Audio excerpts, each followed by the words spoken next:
Estamos aqui hoje no nosso projeto Memórias de Aposentados da PMP, com a doutora Maria Salete de Miranda, promotora de justiça aposentada, que estava na associação exatamente no departamento de aposentados, e eu me sinto muito honrada de estar ao lado dela, porque eu a sucedi. Sei que ela fez grandes coisas pelos nossos aposentados, porque somos agora também inativos e temos a exata noção do que o que um aposentado precisa e o que se pode dar de suporte a um aposentado. Eu agradeço, doutora Maria Salete, a sua presença e a sua disposição de vir até aqui e largar seus afazeres para nos prestigiar. A associação é sempre nossa, como o Ministério Público também. E nós somos sempre de uma só família. Quando eu digo que escolhi ser promotora de justiça, é porque tudo na minha vida foi muito conduzido por Deus. Eu tive um pai que eu perdi aos 10 anos, e ele era advogado no interior de Pernambuco. Quando eu fiz a opção de fazer direito, eu fiz porque eu queria muito estar ligada a alguma coisa do meu pai. Eu que tinha perdido toda a juventude, ele na minha presença, né, esse contato com ele na minha juventude, o que me falavam dele me fez despertar para o ramo de direito. Ele era criminalista, fazia júris e era jornalista também em Bom Conselho, Pernambuco. Eu nasci lá.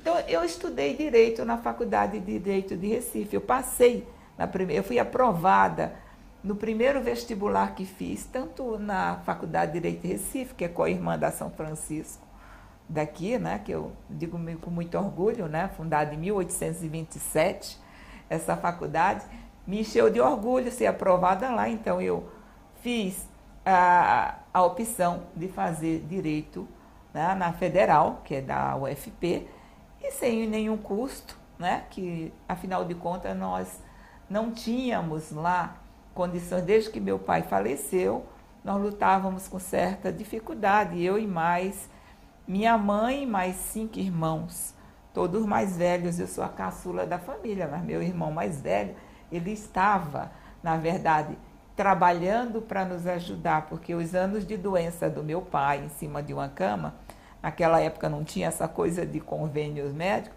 consumiram todas as nossas economias. Então, foi para mim muito bom Deus ter me aberto esse caminho de poder fazer na Federal, e além de tudo era uma das melhores faculdades do Brasil. Bom, eu vim para cá, depois terminei em 75, advoguei lá, já advogava como estagiária no escritório Nilson Gibson, e fiquei advogando até 78. Eu casei e, por contingências, vim morar em São Paulo. Né? Meu ex-marido, agora falecido, ele trabalhava numa empresa de pesquisa de mercado aqui, uma multinacional, foi transferido de lá para cá, nós casamos e eu vim para cá em 78. Em 79 eu atendi a um chamado, fui fazer uma entrevista no escritório de advocacia e assumi esse escritório de advocacia aqui no centro. Gente, como é o nome daquela rua? Casper Libero. Era de um vereador que ele teve que se afastar e me deixou o escritório. Então eu fiquei lá advogando. Quando eu engravidei em 81 do meu primeiro filho, o que foi que eu fiz? Eu larguei a advocacia. E com ele, bebê, eu resolvi estudar para concurso. Então eu fiz o concurso para procuradoria, fiz um curso preparatório, passei no concurso da procuradoria do município e estava aguardando quando uma amiga minha disse: Salete, vamos fazer...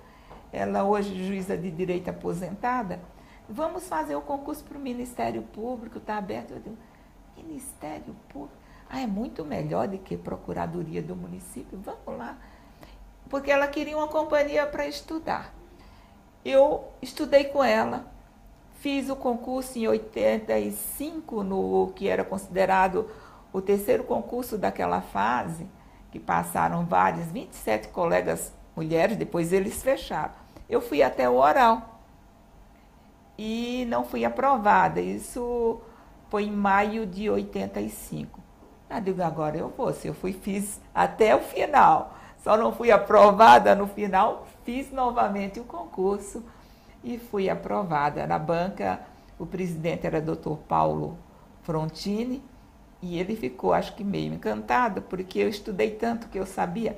Ele, na época, era professor de Direito Comercial, e eu sabia até a classificação que ele deu numa revista Justiça sobre crimes impróprios e impróprios do comerciante naquela época. E quando me perguntaram, eu fui falando e dei a classificação, inclusive, do Dr. Frontini. E eu fui aprovada. Eu disse, bom, agora vamos começar a assumir e vamos ver. Quando eu assumi a primeira comarca, que foi, na verdade, minha comarca de substituição era Santo André, mas eu assumi por 3 meses Diadema.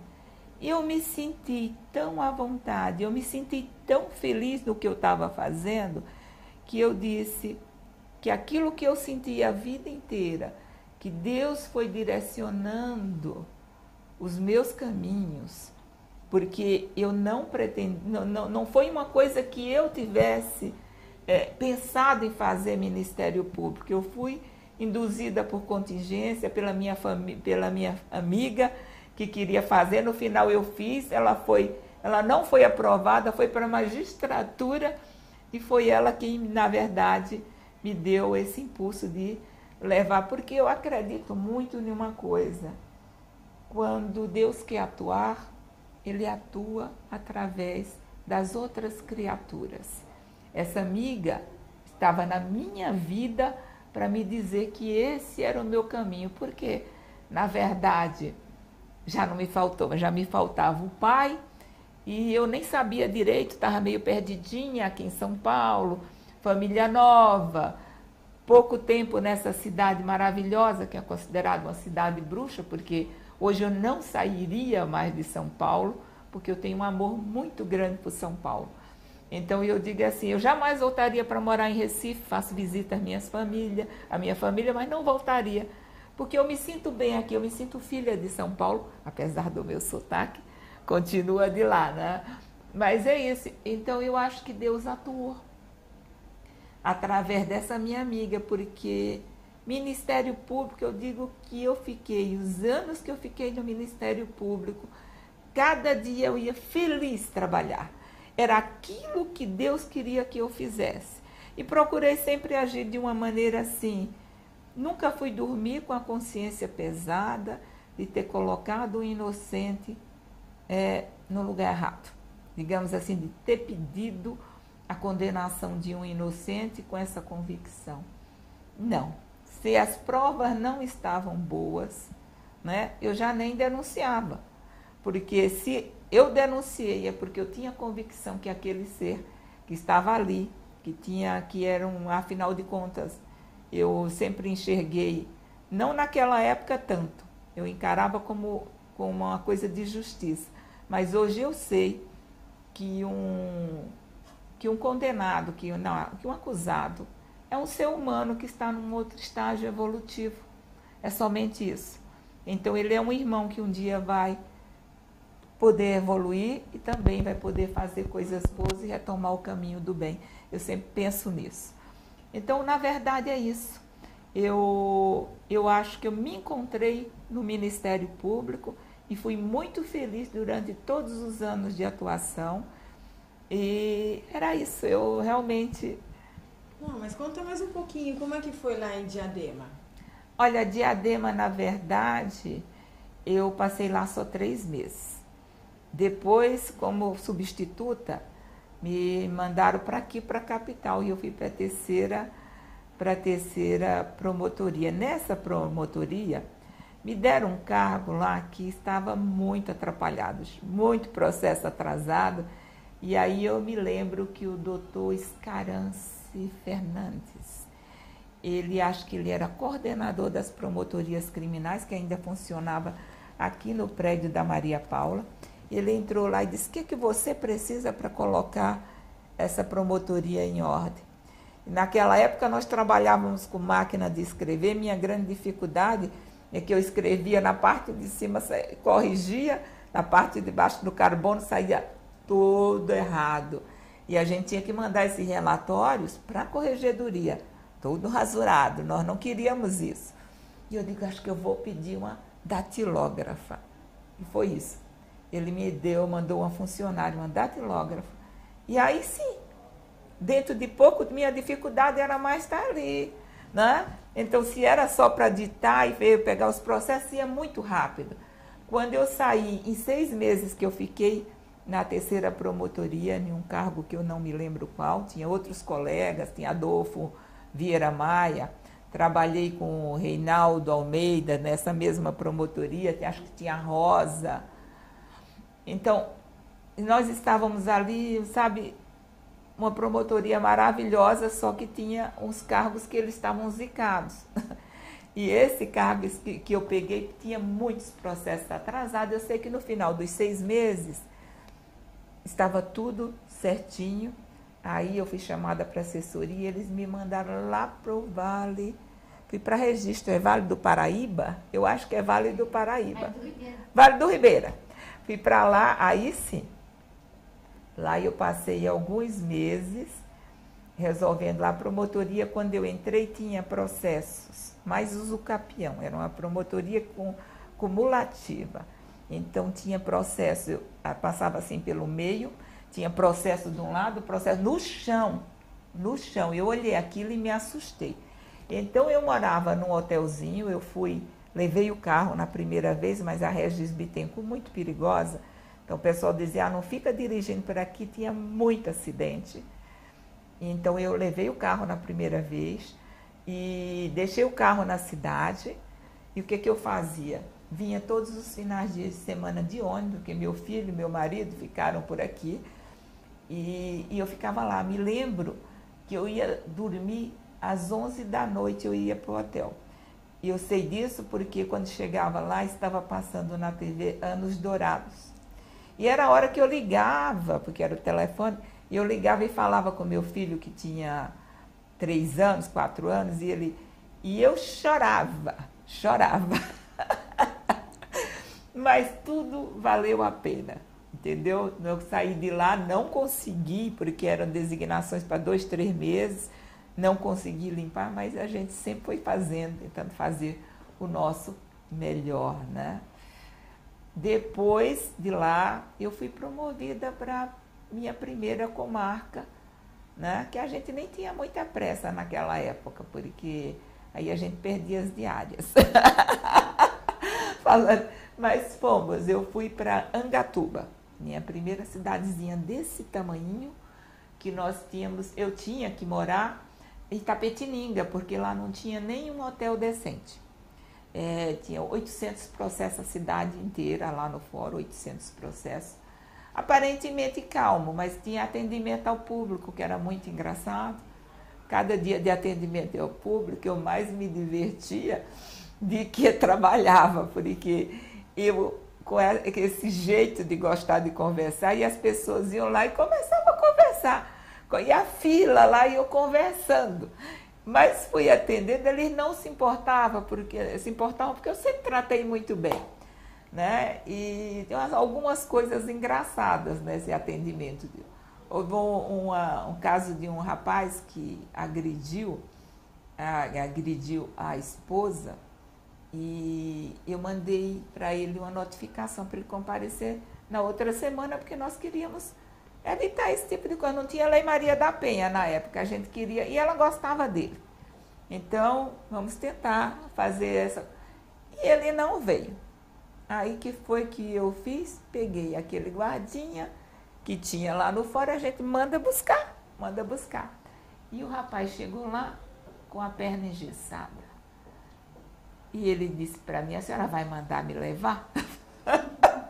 Tinha que mandar levar o rapaz. Então, na verdade, ele não atendeu porque ele estava com a perna, ele quebrou a perna, fraturou ali o osso e ele acabou não vindo. Mas eu sei que, no final das contas, passaram assim, umas 3, 4 semanas, ele ficou meio receoso, né? Porque eu falava sério, ele viu que veio conduzido até com a perna quebrada, né? Engessado.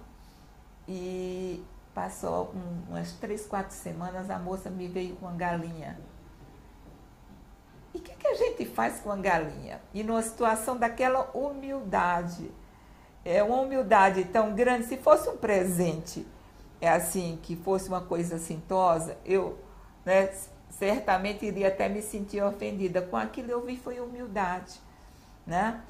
E eu peguei a galinha e entreguei para o rapaz do hotel, né? Mas não diria não para uma pessoa que tão humilde, que me trouxe aquilo em agradecimento. A gente tem que distinguir. Eu aprendi a distinguir muito cedo também, porque quando eu entrei no Ministério Público, eu já tinha alguns anos de advocacia, eu aprendi a distinguir muito cedo o que é uma tentativa de suborno, o que é um agradecimento, o que é algo que é dado com amor em agradecimento. E nesse caso, foi isso, foi bem engraçado. Eu gostei muito de trabalhar lá em Angatuba, só que nós fazíamos na época até as ações trabalhistas de pessoas que não tinham advogados. O promotor, ele era multifuncional, pode-se dizer assim, não sei se... Então, ele era polivalente, ele fazia tudo. Foi uma experiência bem rica. Depois, eu demorei pouco lá, fui promovida para Cotia. Aí já estava me aproximando de São Paulo. Para Cotia eu ia todos os dias e voltava. Ficava lá o dia inteiro, chegava em casa depois das 20 horas.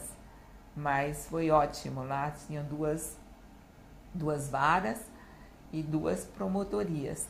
Então, eu não fiquei com júri. Em Angatuba, eu tive júri. Fale um pouquinho da experiência da senhora no Tribunal do Júri, doutora. Do júri, olha, em Angatuba foi bem engraçado esse júri, até esqueci. Eu não tinha problema trabalhar com júri, porque eu trabalhei com júri também naqueles casos dos sindicatos, quando a gente precisava atuar, eu atuava no júri defendendo. Como advogada de sindicato, que eu trabalhei muito tempo no escritório de Nilson Gibson, lá em Recife, e ele dava assistência só a sindicatos. Eu precisei fazer alguns júris lá no interior. Eu fazia sempre com o Mírcio, que era um colega que atuava há mais tempo nessa área, então fui aprendendo a fazer júri. E eu não tinha dificuldade para falar. Então, na verdade, quando que aconteceu? O que é que aconteceu em Gatuba? Esse júri foi muito falado, porque o rapaz trabalhava na fazenda de alguém, ou era do prefeito, não me recordo, ou de alguém amigo do prefeito. E o que aconteceu? Foi uma tentativa de homicídio. Ele queria seduzir a cunhada, desrespeitosamente.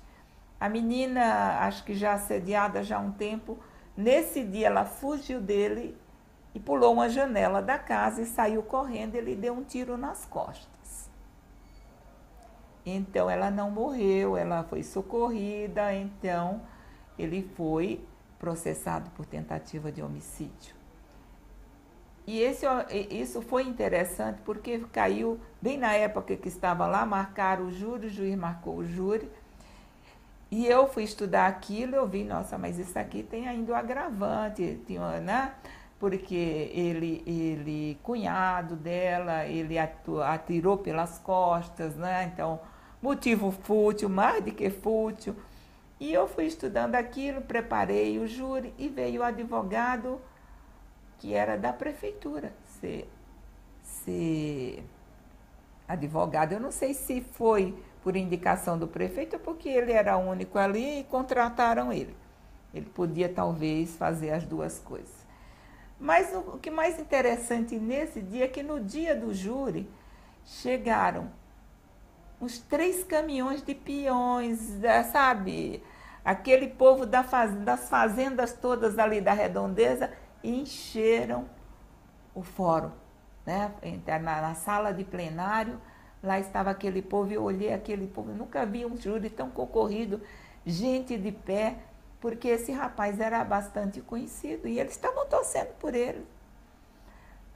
Nós fizemos, foi feito o júri, eu falei, depois teve réplica, tréplica. No final ele foi condenado a 6 anos e 8 meses de prisão, que eu ainda achei pouco, mas era a tentativa, né? A moça estava viva. E o que acontece? Acontece que eu tive que sair escoltada para ir para o meu hotel Itapetininga, né? Porque aquele pessoal não se conformava que aquele rapaz fosse permanecer preso e era amigo deles. Você veja a situação, tive que sair escoltada. De lá, eu tinha um motorista de táxi que me levava e voltava 40 quilômetros de Itapetininga para Angatuba todos os dias, porque eu não quis ficar dirigindo por estrada. E ele passou e eu tive que sair do fórum escoltada até um determinado caminho. Aí eu fui para Itapetininga, fui para o meu restaurante Achote, que todos os dias eu jantava lá, né? E depois, no outro dia, os comentários é que o advogado tinha sido fraco, que não sei o que lá, deixou a promotora fazer o que quisesse, não sei o que lá. Mas, na verdade, foi isso, né? Ele mereceu essa condenação, mas o mais interessante é essa coisa, que eu me senti muito pressionada por aquele pessoal todinho que estava ali. Mas eu digo, sempre a presença de Deus, eu soltei a voz e fiz o que eu queria. Foi uma atuação boa, né? Eu tive outros júris, mas, assim, um deles, na verdade, não obteve um êxito bom, foi da mesma época, foi um rapaz que ele foi amante da mulher do acusado. E sabe como é essa coisa de no interior você namorar com a mulher do outro. Então, ali podia dizer o que quisesse que aqueles jurados iam absolver, entendeu? Porque acharam que ela procedeu mal e tudo. Esse daí eu não tive... Casos de... Recorri, mas não sei, porque saí da comarca eu não sei. Casos de improbidade administrativa? Improbidade administrativa, não me recordo. Não me recordo, acho muito pouco tempo nas comarcas. Por exemplo, em Angatuba eu fiquei 3 meses, fui para Cotia. Em Cotia eu não me recordo de improbidade administrativa. Me lembro que na época havia muitos casos de acidentes na Raposo Tavares, e nós investigamos um delegado de polícia que estava vendendo carteira para pessoas que não estavam habilitadas a dirigir, e que aquele pessoal da Granja Viana, os pais irresponsáveis, faziam isso, né? Tinham coragem de pagar para darem carteira de motorista para os seus filhos, e ele foi afastado da carreira. Esse delegado, não vou falar nomes porque, né, não acho que não é interessante ficar mencionando nomes mas foi afastado. Tive casos da Guarda Municipal também, lá de Cotia, que andava na época, esses casos saíram até nos jornais, andava na época fazendo algumas coisas, cometendo algumas arbitrariedades no exercício funcional. Mas casos de improbidade administrativa eu não me recordo.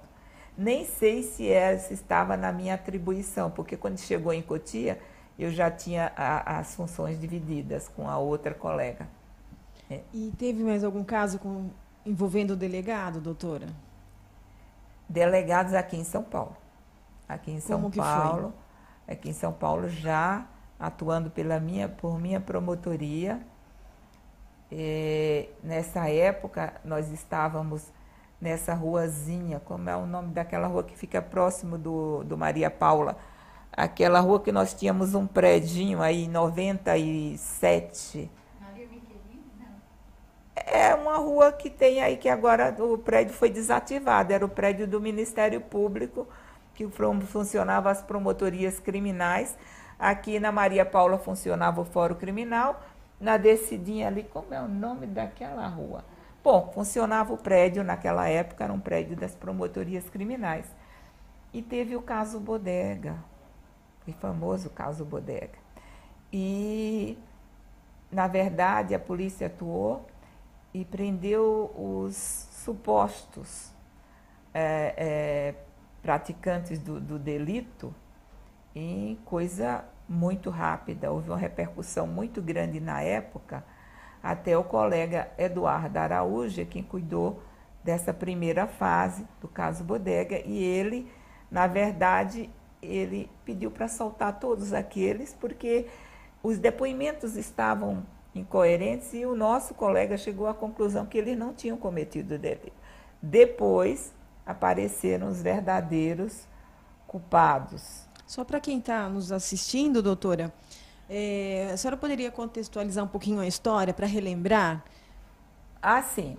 Então, e foi o caso Bodega foi um bar de Moema, na verdade, o bar Bodega era um bar de Moema, daqueles atores Cássio Cabo Mendes e o irmão dele, que eu não me recordo o nome. Eles tinham esse bar, e esse bar sofreu uma espécie de... Foi um assalto, e acabaram morrendo.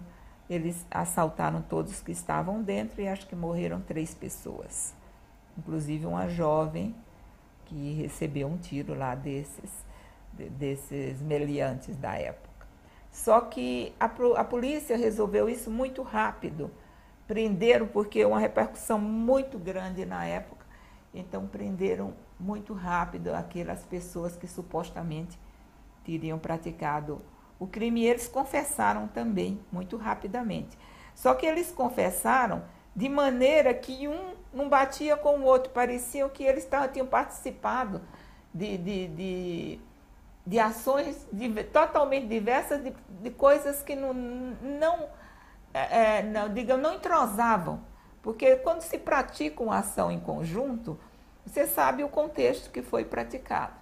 Todos eles estavam lá, eles atuaram, mas nada batia. Então, o Eduardo Araújo Silva, ele, na época, foi o promotor designado para o caso, e ele chegou à conclusão que aquelas pessoas estavam inocentes.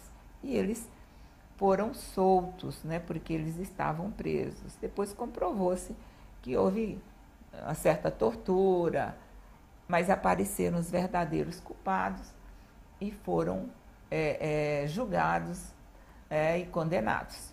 Só que, no meio dessas pessoas que foram abordadas no início, também foi preso um menor de idade, que eu não vou recordar o nome agora. Mas esse menino foi preso, e o que aconteceu? Eu processei os delegados pelo ECA, porque eles permaneceram, ele permaneceu na delegacia, que não é permitido pelo Estatuto da Criança, do Adolescente, permanência de menores em delegacia, que seria para maiores de 18 anos. E ele permaneceu muito tempo e ele foi torturado. Então, eu processei os delegados, que na primeira fase estavam cuidando da investigação. E esses delegados, na verdade, eles só foram condenados no meu processo.